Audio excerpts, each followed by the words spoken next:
एक हल्की दाढ़ी वाला शख्स हज़रत उमर बिन अल-खत्ताब रज़ियल्लाहु ताला अन्हु और हज़रत अली रज़ियल्लाहु ताला अन्हु के पास बैठा था।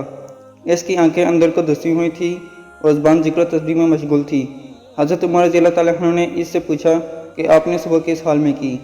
इस आदमी ने अजीब अंदाज से जवाब दिया कि मैंने इस हाल में सुबह की कि फितनों को पसंद करता हूँ और हक बात से कराहत करता हूँ और बगैर वज़ू के नमाज़ पढ़ता हूँ, और मेरे लिए ज़मीन पर वो चीज़ है जो आसमान पर अल्लाह के लिए नहीं है। ये सुनकर हज़रत उमर रज़ियल्लाहु ताला अन्हु तैश में आ गए और अल्लाह के दीन की खातिर इंतकाम लेने पर आमादा हो गए और इस आदमी को पकड़कर सख्त सज़ा देने लगे।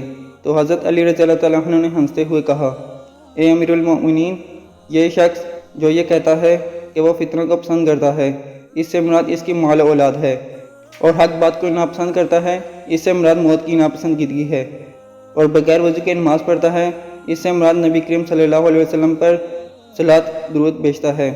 ज़ाहिर है कि ज़लात के लिए वज़ू ज़रूरी नहीं है, और इसने जो ये कहा है कि इसके लिए ज़मीन पर वो चीज़ है जो आसमान पर अल्लाह के लिए नहीं है, इससे इसकी मुराद बीवी बच्चे हैं।